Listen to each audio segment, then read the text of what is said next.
Welcome back to Novel Writing 101, the 21-week course where I teach you how to write the first draft of your novel. Now it's week 10 and I have some advice for you today, so let's get started.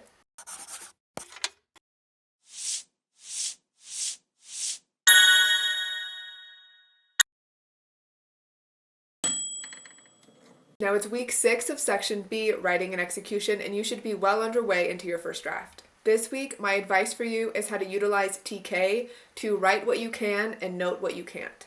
Now, TK in the writing world is a little abbreviation we use to signify to come. The reason we don't use TC is because if you Command F and search your document for TC, you'll find that it's in a lot of common words where TK is not. And this is extremely important when it comes to using TK. TK is like a little note to yourself to come back later and figure things out. You can use this for large sections of your first draft where you're not sure how a fight scene may play out, or if you just can't figure out what this character's name should be in the moment. An example might be where you're writing a sentence and you say, they were walking down the, and you're like, what do I want this mountain range to be called? And you're like, I don't really want to figure this out on the fly. I want to think about this for a while. So I'm going to put, they were walking down the TK mountain range. And you can also highlight it too if you don't want to just rely on Shift F to find it later, or Command F. So you can put parentheses, highlight TK, so you know in your mind you have that to figure out, that to come. Like I said, you can also use this for big sections. So maybe you put you're writing a bunch of dialogue and you're getting into this fight scene and all of a sudden you're like, I don't want to write this fight scene right now. It doesn't feel like I have figured this out yet. So you could put parentheses or highlight TK fight scene. To come fight scene TK, fight scene to come. This is just a really good way to have a placeholder that one, you can search in your document, and two, that signifies that you haven't figured this out yet. And this is really key to utilize because with it being a first draft, there's a good chance you're not going to have it all figured out.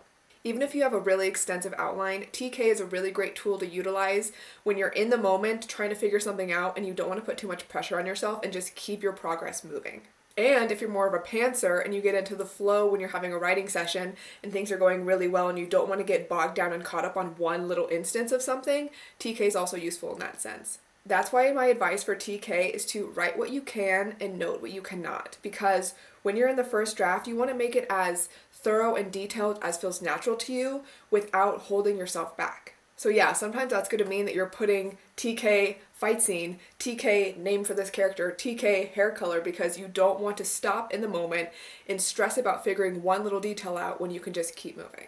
However you want to use TK in your first draft is totally up to you, whether you want to use it sparingly or utilize it a lot. For me personally, I like to use it for specific names for things because sometimes I come up with things on the fly and they feel really good, and sometimes I'm like, no, I need to noodle this for a little bit more to figure out what this means in terms of my world building and my lore. So that's my advice for you today, really short and sweet, but how to use TK to keep writing, notate things that you haven't figured out yet, and keep going through your first draft. If you have any questions about TK, feel free to drop them in the comments. But for now, happy writing, and I'll see you next time.